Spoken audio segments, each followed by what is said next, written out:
passengers yet. Man overboard, man overboard. All I heard a splash. I went out to the balcony and I saw somebody in the water. But I assume it's the woman next door, the woman from the cabin there. From Cabin 10? Yeah. This woman is Laura Blacklock, or Lo in short. She was a journalist who worked for the news company The Guardian. That day, she went into the office and met her boss, Rowan, who suggested she take some time off to relax at home. Rowan knew Lo was still suffering from a bit of trauma after witnessing a recent incident. However, Lo immediately refused the suggestion, saying that being alone at home would only make her feel more stressed. Afterward, Lo mentioned to Rowan that she received an invitation to sail on the luxury super yacht named Aurora Borealis. The yacht belonged to a wealthy couple, Richard Bulmer and his wife Anne, an heir to a Norwegian shipping company. Anne, sadly, was suffering from stage 4 leukemia. Lo was invited aboard the yacht for its 3-day cruise to Norway to cover a charity event for the couple's new foundation. Long story short, Lo traveled to the super yacht, which was anchored in the middle of the sea, and all the guests were ferried over in a smaller boat. Upon boarding, Carla, the head stewardess, instructed Lo to take off her shoes, as all guests were required to wear the slippers that had been provided there. Shortly after, Lo met several of the other guests. There were Adam, Dr. Robert, who was Anne's personal physician, a married couple named Heidi and Thomas Heatherly, and Adam's friend who turned out to be Lo's ex-boyfriend, Ben Morgan. The reunion was clearly awkward for Lo and Ben.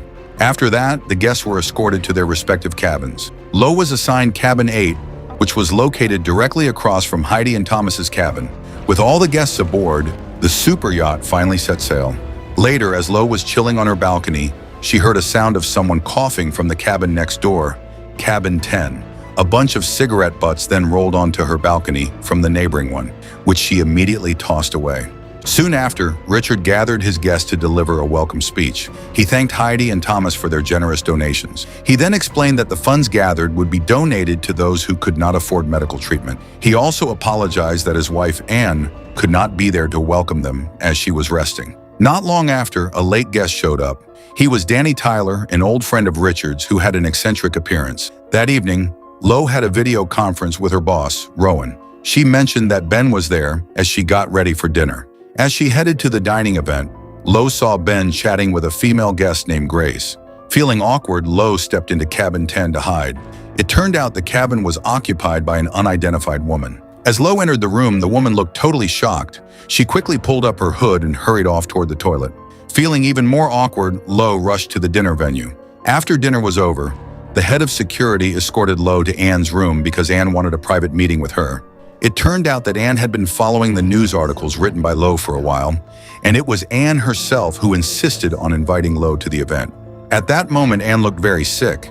She had a problem breathing, and she was coughing frequently because she had stopped taking her medication, choosing instead to focus on enjoying the time she had left. Anne then showed Lo the draft of the speech she intended to deliver at the upcoming gala, and asked Lo for any suggestions for the script, knowing Lo's ability as a professional writer. Lo was quite stunned when she saw the content of the script, as Anne was planning to donate all of her immense fortune to the foundation. Anne explained that life wasn't always about wealth. It was about using her money for charity and doing as many good deeds as possible before she died. Anne then tucked the paper inside a book, which she placed in a locked drawer, with the key hidden among her bookshelf. After the meeting, on her way back to her cabin, Lo bumped into Ben, who was staying in Cabin 9, and he invited her to chat. Ben definitely seemed keen on rekindling their relationship. Lo apparently felt the same way, but was still playing it cool. Later, while Lo was asleep, she woke up in a panic from a nightmare about seeing a woman drowning. At that very moment, she clearly heard a scream coming from Cabin 10, the one occupied by the unidentified woman, followed by a loud splash in the water. Lo immediately went to the balcony to check and was utterly shocked to see, despite being pitch black outside, that there was someone floating in the sea, and she noticed bloodstains on Cabin 10's balcony. Upon witnessing that, she immediately reported to the crew that someone had fallen overboard. The captain instantly slowed the yacht to search the water, but they found nothing. Carla, the head stewardess, quickly checked all the guests in their cabins, but nobody was missing. Lo then explained what she had seen and heard earlier to Richard, Carla, and the chief of security. She was certain that the person who fell was the unidentified woman from Cabin 10. She explained that the woman had blonde hair, wore a hoodie, and was about her height, and she had briefly met her earlier. However, the security chief immediately said that nobody occupied Cabin 10 because the guest who was supposed to be in it had canceled their appearance 2 days prior. Lowe still insisted that she wasn't mistaken, but when she tried to show the bloodstain on the balcony, it was gone. Even the cigarette butts she had thrown off the balcony were nowhere to be found in her trash can, as the cabin had already been cleaned. They all figured Lowe must have been hallucinating. The captain then called off a request for help from the Coast Guard that he had initially placed, while Richard told everyone to get some rest, and the captain locked the door to Cabin 10 on Richard's orders. The following morning, the ship's Wi-Fi signal was down, and a technician was working to fix it. Lowe, who was still convinced a woman had been thrown overboard, finally asked Richard for permission to meet all the ship's crew, thinking the unidentified woman might be one of them. Once the crew was assembled, Lowe scanned their faces one by one, but the woman was not among them. After that, Lowe went to see Anne again to talk about her speech, but Anne refused the meeting, claiming she felt sick that morning and had just taken her medicine. Lowe finally confided in Ben about the incident last night, telling him that everyone else thought she was losing her mind. She knew she had met a woman in Cabin 10. She suddenly got an idea to check the photos Ben had taken, hoping the woman might have been accidentally captured, providing the evidence she needed. Unfortunately, the woman wasn't visible in any of the pictures taken on the yacht. However, she was stunned when she looked through Ben's photos from a party Adam hosted several months ago. The woman was one of the guests.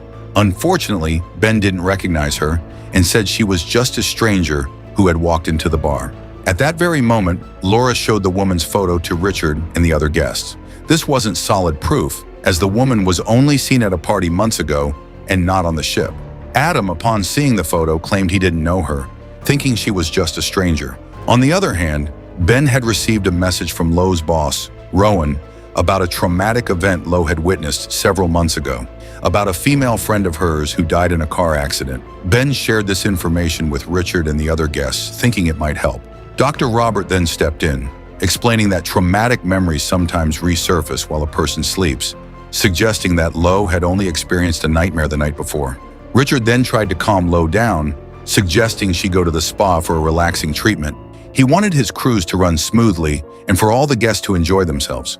In the spa room, the esthetician applied a mask to Lowe's face to help her relax. Lowe became so comfortable that she drifted off to sleep, and the traumatic memory of her friend's death resurfaced in her dream. Later on, while showering off the mask, Lowe thought she saw the silhouette of a person standing outside the bathroom, and then she saw the words "stop" written on the steamy mirror. It was as if someone wanted her to stop her investigation about the unidentified woman. As soon as she hurried out of the spa room, Lowe only saw the esthetician and Adam, who had just finished using the sauna in the room next door. To figure out who had entered her spa room before, Lowe asked the ship's captain to show her the security camera footage from the last 20 minutes. Unfortunately, the captain explained that all CCTV on the yacht had been switched off since they set sail. It was their policy to respect the guest's privacy. Lowe then continued her shower back in her cabin. At that moment, she noticed her own hair in the drain, which gave her an idea. She would try to find the unidentified woman's hair in Cabin 10. Since the door was locked, she recklessly climbed up her balcony railing and crossed over to the neighboring balcony. She nearly fell into the sea during the act. Once inside, Lowe thankfully found strands of blonde hair stuck in the sink drain, which she planned to use as her proof. She immediately showed the hair to Ben as evidence that the unidentified woman was real and that she was not hallucinating. Ben instead tried to calm her down while explaining that they were stuck on the ship and couldn't do anything about it. He promised that once they docked, he would accompany her to the police station to report her findings and the evidence. However, Lowe refused to stay still. She went out for some air to think about the situation and ran into Grace, who had arrived with a man named Lars. Grace confided in Lowe that their relationship was fake. They were only pretending to date to boost Lars and his company's reputation. Grace continued to explain that Lars was the owner of a technology company specializing in AI and facial recognition, and Richard was one of his investors. You're not actually... Absolutely not. Ready? Cute. Later, Richard, Anne, and the guests gathered for afternoon drinks. Richard, holding back tears, told the group that he dedicated the luxury cruise to his wife so she would keep fighting her illness. Anne then thanked everyone for attending, but she was so distraught she could barely speak. They then moved on to a relaxing session where Danny played the guitar and sang. Shortly afterward, Anne excused herself, claiming she felt tired and headed back to her room. The next morning, Richard and the guests were planning to leave the ship to go whale watching by boat. Meanwhile, Dr. Robert had to stay behind to take care of Anne, while Lo decided not to come with them to continue her investigation of the unidentified woman. She quietly went to the crew area at the bottom of the ship to ask the staff if any of them had seen the woman. Unfortunately, nobody had seen her.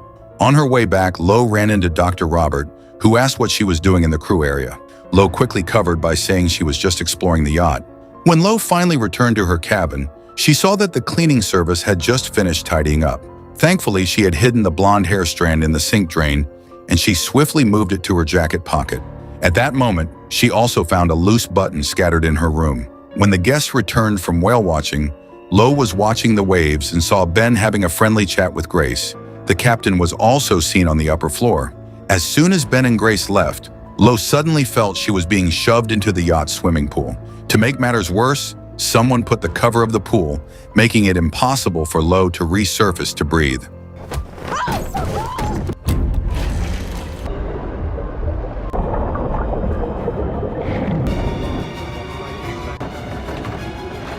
Luckily, Laura was rescued before things got worse.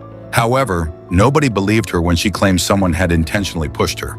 Even the captain, who was on the upper floor at the time, insisted he hadn't seen the incident.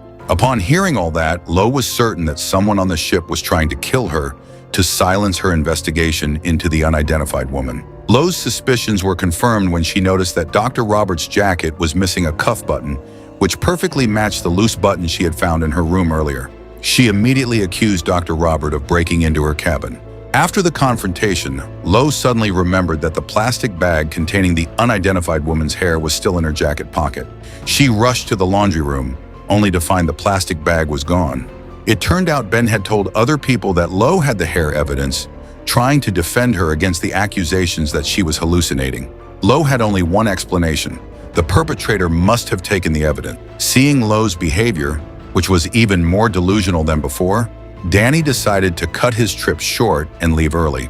The other guests were also fed up with Lo, finding her to be toxic, attention-seeking, and hallucinating.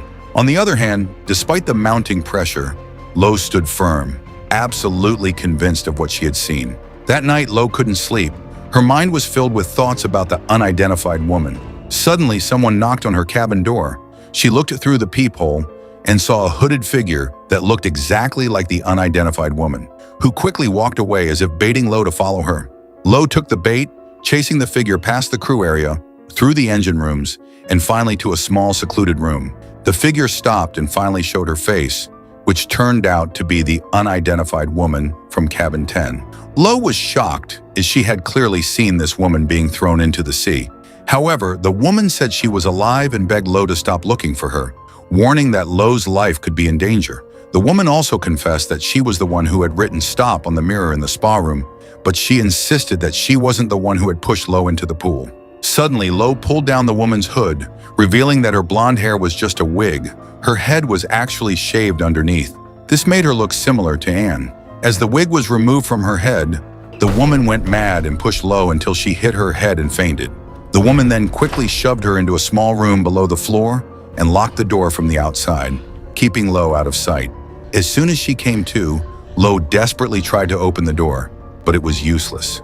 She then yelled for help, but no one could hear her from there. She eventually tried to sleep, and that's when she finally connected the dots. Lo remembered that the first time she met Anne said she was no longer taking her medication, but at the second meeting, Anne claimed she was taking medication and seemed confused when Lo tried to talk about the content of her speech. Lo now understood the terrifying truth. The first figure was the real Anne, but the second figure was the unidentified woman impersonating her. This made even more sense because the second Anne was no longer seen coughing or struggling to breathe when meeting the guests, the complete opposite of the first time they met in her room. This could only mean the woman who was thrown into the sea was the real Anne, while the unidentified woman was pretending to be Anne. Lo was certain that Richard was the mastermind because he knew the very wealthy Anne was planning to disinherit him entirely. Not long after, the unidentified woman returned, and Lo demanded to know what was going on, since she already figured out that Anne was the one who had been murdered. The woman finally told Lo her real name, Carrie, and confessed the whole truth. Carrie explained that Richard knew he would be completely cut out of Anne's inheritance, So he used Lars's company's facial recognition software to find a woman who looked exactly like his wife. Once he found Carrie, they met at a bar during Adam's party. At that moment, Richard offered Carrie a huge amount of cash to impersonate Anne and sign a revised will that he planned to draft with the lawyers, ensuring all of his wife's assets would go to him. Carrie, who was poor, immediately accepted the offer, knowing the money would provide a better life for her only daughter, whom she had to temporarily leave behind. Once aboard the yacht, Carrie, who was staying in Cabin 10, shaved her head to match Anne's look and wore pale makeup to appear sick. Unfortunately, the real Anne caught Richard and Carrie together in the cabin and was shocked to see someone who looked exactly like her. A heated argument erupted, and Richard accidentally killed Anne at that moment. He threw her body into the sea and cleaned the blood off his hands on the balcony glass. Unfortunately, Lo heard that noise. Carrie was horrified by the murder, realizing she had gotten involved in something bad and had crossed the line. After hearing the explanation, Lo told Carrie that Richard was only using her, and once he got the inheritance, he would definitely kill her to bury his crime, especially since she had witnessed Anne's murder.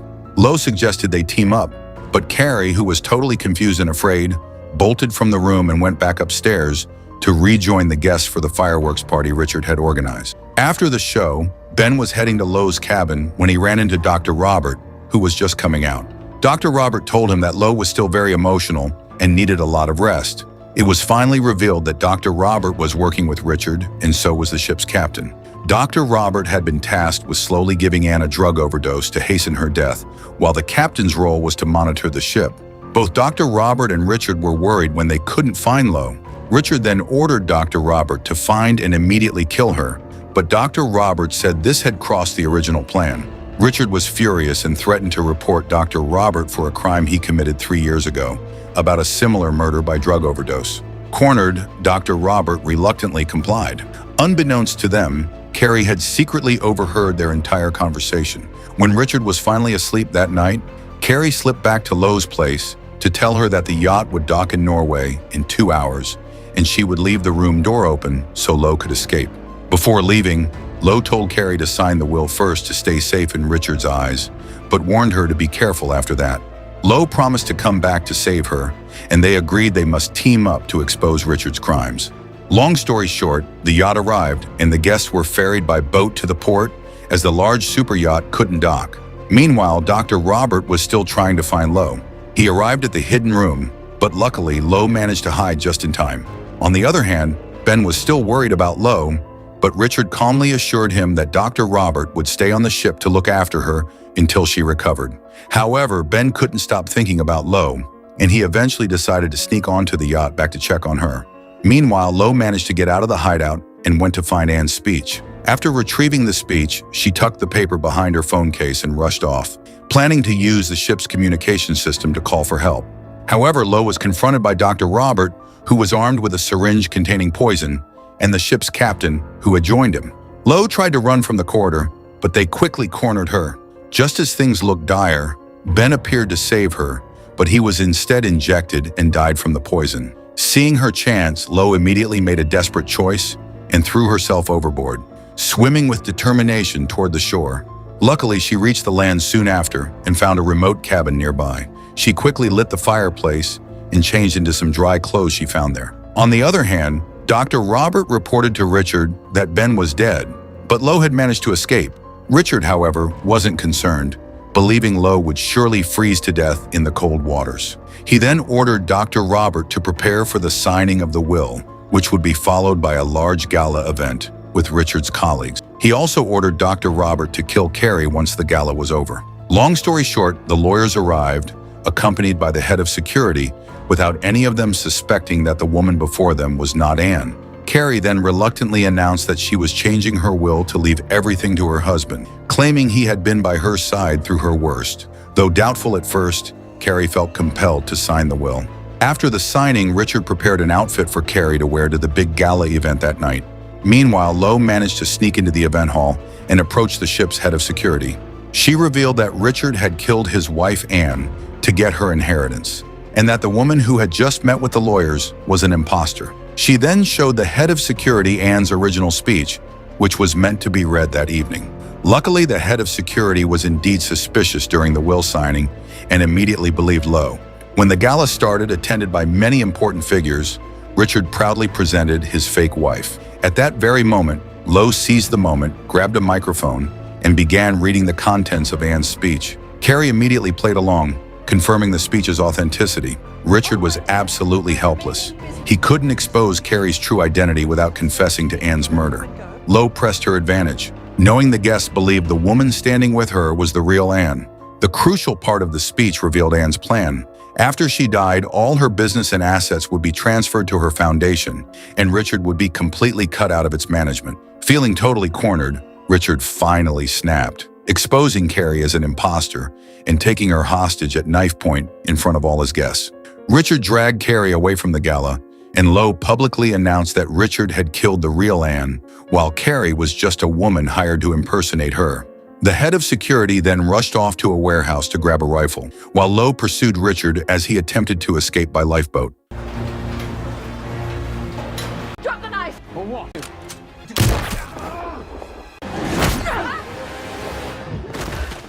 A few weeks later, Lowe had written an article detailing the tragic events on the cruise ship. The article also included Anne's final will, which ensured that most of her assets would be donated to cancer research. It also mentioned that Dr. Robert and the ship's captain would face trial for conspiring with Richard. Her article also paid tribute to Ben, whom she called a hero during the event. All the staff at her office, including her boss Rowan, were extremely proud of Lowe's courage. The film ended with Lowe receiving a video message from Carrie, who was happily playing with her beloved daughter. She also invited Lowe to visit them sometime.